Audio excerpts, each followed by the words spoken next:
त चली आज हमनी सुनब शिव जी आ मृगछाला के कथा। भोलेनाथ महादेव के हर एक स्वरूप में एगो गहरा रहस्य आ शिक्षा छुपल बा। कवनो बेर बाघछाला, कवनो बेर मृगछाला, कवनो बेर साधारण भस्म लपेटले महादेव सबका सामने प्रकट होखेला। ई सब बाहरी रूप से देखला में साधारण लागत बा, बाकिर ओकरा पीछे गहरा आध्यात्मिक अर्थ बा।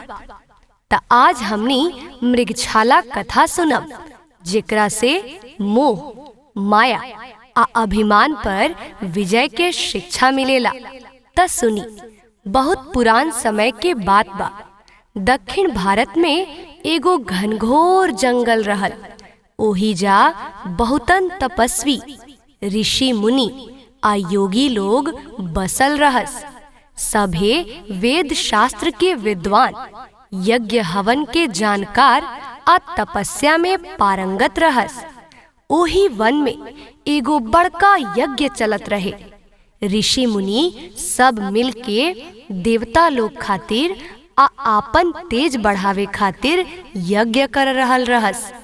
जवन जवन देवता आ साधक ओ यज्ञ में जुटल रहस, धीरे धीरे उनकरा मन में घमंड आइल। सभे सोचलन, हमनी के तपस्या आ विद्या से सब देवता आ लोग चलत बा। महादेव त हरदम जोगी बनल घूमेलन। ओहनी में का बा, यदि हमनी चाही त महादेव के ओकरे शक्ति से हरा सकीला। ई अभिमान महादेव के कान तक पहुँच गई। कैलाश पर माता पार्वती से महादेव जी कहनी, ए पार्वती, ई सब ऋषि मुनि आपन तपस्या के घमंड कैले बाइन। इहवा तक कि हमके हीन समझ रहल बाड़न। अभिमान त भगवान के प्रिय ना होखेला। अब समय आ गइल बा कि हम ओह लोगन के असली सत्य बताई। माता पार्वती मुस्कुरा के कहली, ठीक बा स्वामी, बाकिर ई लीला इतना करिहे कि ओ लोग के समझ में आ जाओ कि असली शक्ति आ भक्ति विनम्रता में बा, अभिमान में ना। बाकिर ई लीला त ऐसन करब कि ओ लोग के समझ में आ जावे कि असली शक्ति आ भक्ति विनम्रता में बा, अभिमान में ना। महादेव अपन योग बल से सुंदर हिरन यानी कि मृग के रूप धारण कर लेलन।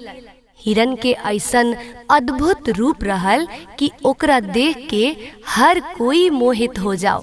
जंगल में जैसे ही ओ हिरन के दर्शन भइल, सब ऋषि मुनि चकित रह गईले।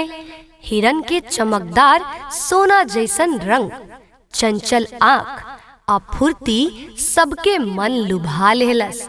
सब कहे लगलन, ई मृग त बड़ा दिव्य बा, जरूर ई कौनो अलौकिक धन के प्रतीक ह।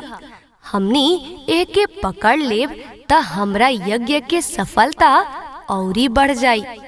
फिर का रहल, सभे अपन अपन तपस्या आ विद्या के जोर लगा के ओह हिरन के पकड़े खातिर दौड़ल। ऋषि मुनि अपन मंत्र तंत्र जप तप आ शक्ति के प्रयोग करलन। बाकिर हिरन यानी कि महादेव जी हमेशा ओहनी से 2-4 कदम आगे बढ़ जात। कवनो ओकरे नजदीक जाला त ऊ हिरन हवा जैसन गायब हो जात। धीरे धीरे सभे थक गईलन आ क्रोध से भर गईलन। कहे लगलन, ई हिरन हमरा विद्या आ शक्ति के मजाक उड़ा रहल बा, जरूर ई शाप के भागी होखी। अब एके मार के यज्ञ में बलि चढ़ावल बहुते जरूरी बा। ओ लोग ओही हिरन पर आपन सामूहिक शक्ति छोड़लन। जैसे ही ओ लोग आपन शक्ति छोड़लन, ओही क्षण हिरन अचानक महादेव के असली रूप में प्रकट हो गईलन। त्रिनेत्र खोलल महादेव जटा से गंगा बह रहल, शरीर पर भस्म लपकल आ गले में नाग आ हाथ में त्रिशूल। ओह भव्य रूप के देख के ऋषि मुनि सब कांप गईलन। महादेव गरज के कहलन, ए मुनिजन, तोहरा लोग के तपस्या से शक्ति जरूर आइल बा, बाकिर उस शक्ति के साथे अभिमान भी आ गइल बा। जे ज्ञान आ तपस्या अभिमान देला उ तब विनाश के मार्ग बा। तोहरा लोग हमरा हीन समझला आ आपन अभिमान में मगन हो गईला।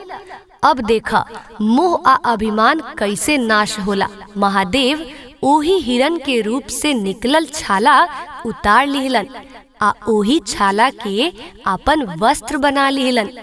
मृगछाला ओढ़ के शिवजी सबके सामने कहनी, हिरन मोह आ चंचलता के प्रतीक बा। इंसान के भी मन हिरन जैसन बेकाबू होके इन्ने उन्ने दौड़ेला, बाकिर जे मन के काबू में ले लेला, मोह माया पर विजय पा लेला, ओही सच्चा योगी कहलाला। हम यही खातिर मृगछाला ओढ़नी कि हम मोह माया के जीत ली। सब ऋषि मुनि हाथ जोड़ के कहे लगलन, भोलेनाथ, हमनी अभिमान कैनी, तोहार महिमा बुझ ना पवनी, अब हमरा लोग के क्षमा करी। महादेव प्रसन्न हो गईलन आ कहलन, अभिमान छोड़ के यदि साधना करब त निश्चित रूप से तोहरा लोग के कल्याण होई। भक्ति आ नम्रता में ही असली शक्ति बा। त हमनी के ई कथा से ई शिक्षा मिल रहल बा कि हिरन मोह आ चंचलता के प्रतीक ह, त मन के हिरन पर विजय पवला से साधक सफल होखेला। दूसरा, अभिमान के नाश होखेला, यानी कि ज्ञान, विद्या आ तपस्या के घमंड इंसान के पतन करेला। शिव जी योगी हउए। साधारण वस्त्र, भस्म, नाग आ मृगछाला से शिव जी दिखावे ले कि सच्चा योग धन दौलत से ना, बल्कि विरक्ति आ संतोष से बा। नम्रता से भगवान प्रसन्न होखेलन। पूजा, तपस्या आ ज्ञान तबही सफल होखेला जब ओकरा साथे नम्रता आ भक्ति होखे।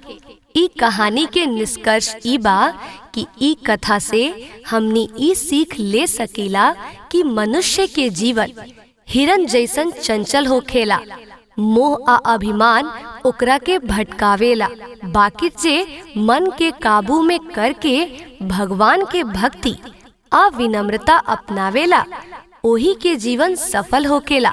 यही से आज भी महादेव जी मृगछाला ओढ़ल रूप में पूजल जात बानी। तब बोली, हर हर महादेव।